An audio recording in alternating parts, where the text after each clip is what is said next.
Εγώ μία μεγάλη και μία μικρή, όχι της πουλάς, για μέσα το δωμάτιο μου, ρε. Ποιος ήρθε η κούκλα μου? Το δωμάτιο, το δικό μας. Ποιος ήρθε η Μαρία, ήρθε η Μαρία σου, που σ' αγαπάει, κοπέλα. Ναταλία δεν ήρθε, πάει με τον μπαμπά της στον μπάσκετ. Πήρε προχτές, γιατί πού να τα βάλω ρε Κατερίνα, μου λέει βάζεις κρύφτα, ή βάλω τα ψηλά. Τα κουτιά τα πέταξα και πού να τα βάλω, τι τα παίρνω, να τα κρύψω στο ντουλάπι, να γαμώ, που μου αρέσουν, είναι ωραία. Γιατί πήρε προχτές, την είχα βάλει εκεί στο κρεβάτι, στο ράφι και την έβλεπε βασίλισσα και δεν λέγει τίποτα το βράδυ που ήρθε στις 10 η ώρα και την έκανε φιλοφτερό. Την παίρνω εγώ μέσα και του λέω δεν τη βλέπεις που την πειράζω, όχι, αλλά τις τα βγάλω όλα. Και αυτή που έχω πάρει και από το Μαρινόπουλο. Λέω αυτή τη έχω για μένα και εγώ παιδί δεν είμαι, για να στολίσει το δωμάτιο. Και το παιδί δεν καταλαβαίνει από αυτά. Γιατί του πει καλημέρα. Ποιος ήρθε, η Μαρία. Είδες η Μαρία που ξυπνάει πρωί και εσύ είναι 11 η ώρα και κοιμάσαι.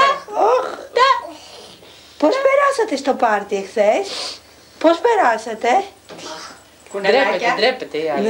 Ακόμα ναι. Φουλίτσα, τι είναι?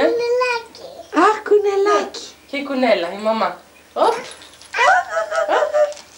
Η μανούλα και το παιδάκι. Κοπέλα μου γελά. Καλά που έκανε η άλλη. Μόλις την είδα ξαφνικά, βάλ την εδώ πέρα. Ας την πιπίλα πέσει από το Έκπληξη, στόμα. τι έγινε σήμερα, τι σου κάναμε? Για πες, βγάλε το πύλι να μου πεις. Τι σου κάναμε σήμερα? Αυτή ήταν έκπληξη, είδες έκπληξη. Εδώ της την έχω. Άσε, μην το συζητάμε. Μετά, για ώρα να έχεις. Να. Ωραίες κοπέλες. Αυτή είναι από χτες το βράδυ. Χτες μου είχες πάρει εσύ το Πάσχα είναι. Από χτες το βράδυ. Ήθελα να τη χτενίσεις. Αγάπη μου, τι ωραία που είναι, να τη δω.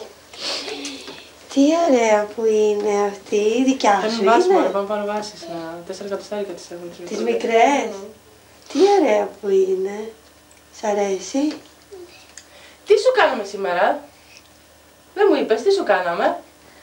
Με τη Μαρία, τι σου κάναμε? Πήγαμε στον Ηλία και τι κάναμε στον Ηλία? Τίποτα. Τίποτα.